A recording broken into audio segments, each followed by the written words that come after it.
for a second, but see if you could get that queued up to see what fuck it, we'll figure this out. But my next story, everybody, since we're doing cops ain't shit, the Pennsylvania version of cops ain't shit.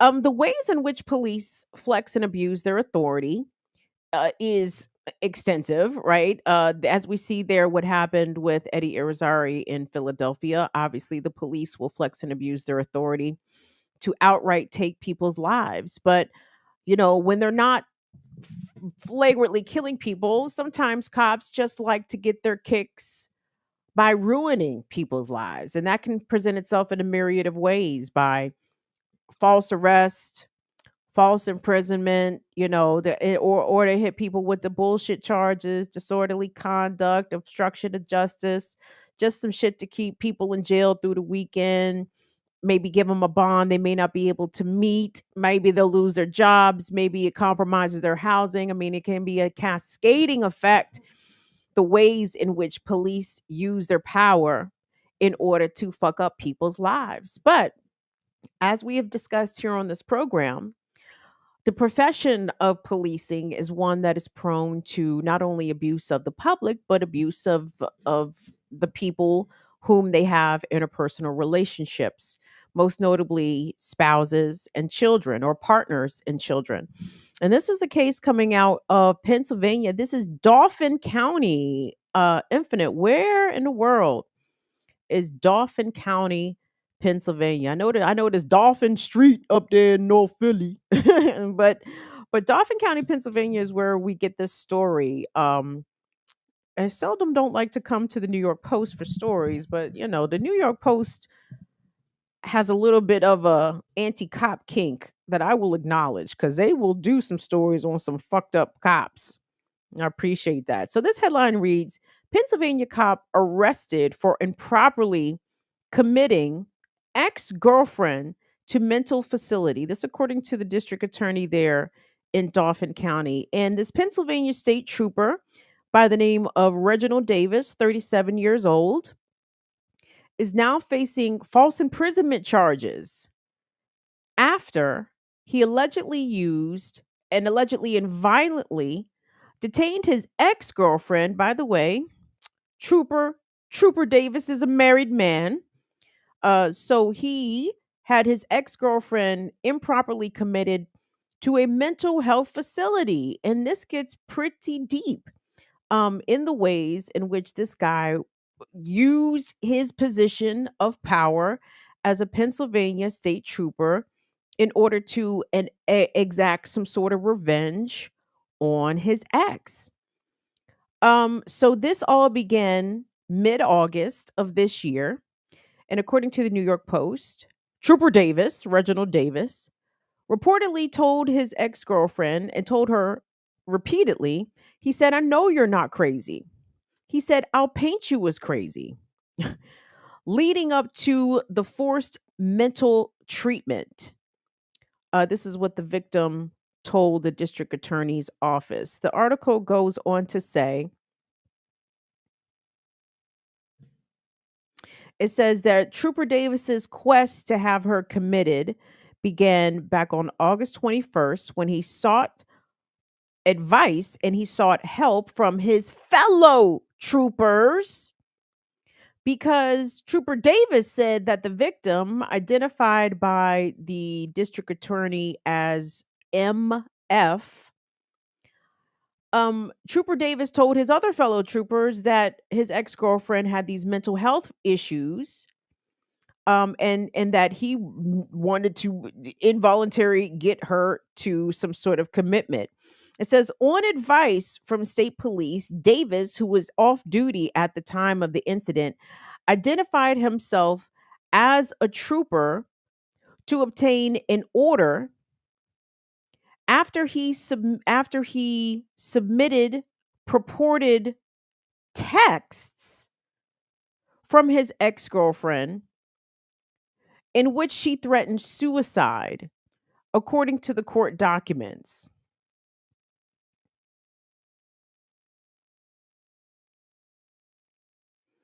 And then it goes on to say, it says that Trooper Davis and a civilian companion found the victim In a panic, I'm sorry, scratch that. I misread.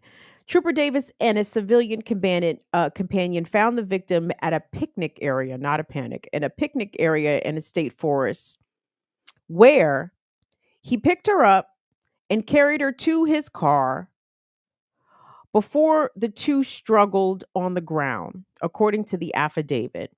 So this man not only was using his authority as a state trooper, but he physically restrained her, hence the false imprisonment charge.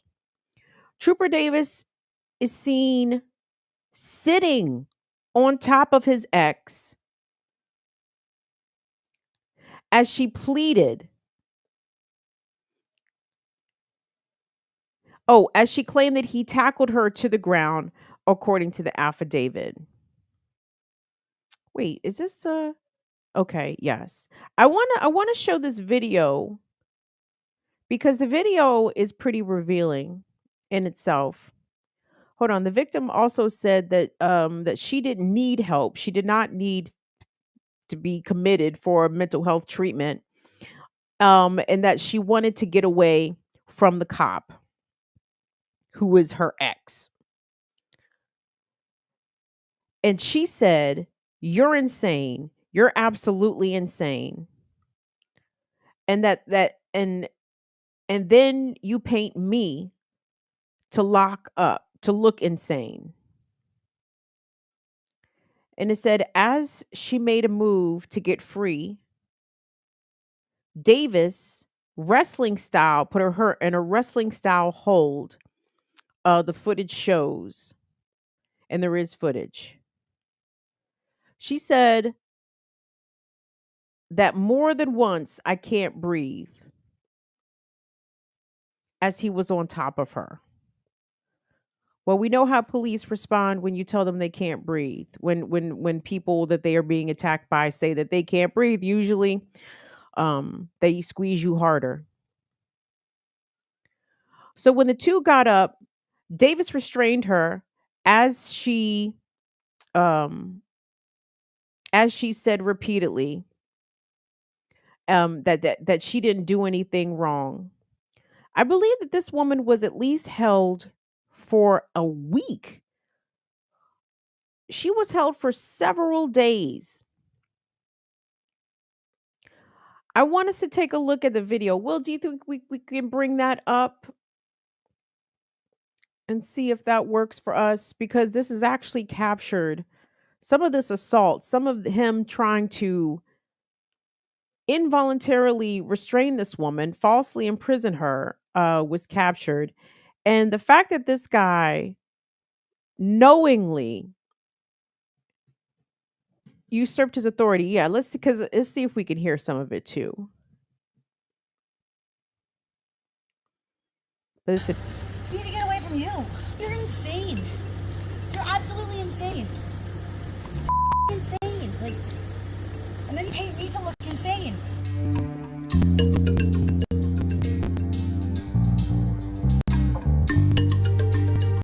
You can't just tackle me like that.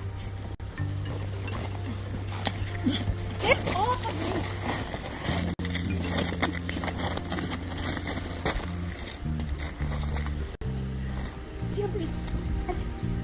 I can't. Why are you treating me like I'm a criminal?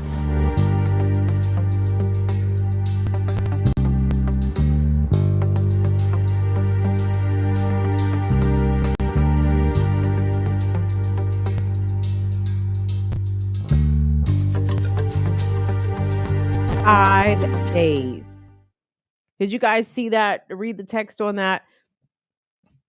He was able to keep her in an involuntary hold at a mental health facility for 5 days. 5 days, at which she did not display any signs of any suicidal tendencies or any mental health problems aside from being attacked by a fucking abusive piece of shit. And yeah, somebody might argue, well, he didn't seem to hit her. He didn't seem to do. Yo, it don't matter. He didn't have to throw a punch, a smack, any of that. He was using his physical dominance to keep her in a position that she didn't want to be in. She didn't want to be on the ground. She didn't want to be tackled or restrained by him. She definitely didn't want to go to the mental health facility. Because why? Because he said so. So the Dauphin County District Attorneys have now charged Trooper Reginald Davis with false imprisonments. What one charge? One charge. There's a couple things I would like for the Dauphin County prosecutors to look into. First of all, we need to know where Trooper Davis was on January 6th because he looked like a motherfucker that was at January 6th. Second of all, can someone please go check on Trooper Davis's wife and his family? Because if that's how he treats his girlfriend, his ex girlfriend, right? I can only imagine the bullshit his wife and kids must be enduring at home. Because when it comes to abusers and predators, they don't stop at one. What's the fun in that? There's a world full of victims out here to traumatize and re traumatize. Why would a piece of shit like Pennsylvania State Trooper Reginald Davis, why would he stop at just abusing his ex girlfriend when there's so many, so many out here to be abused?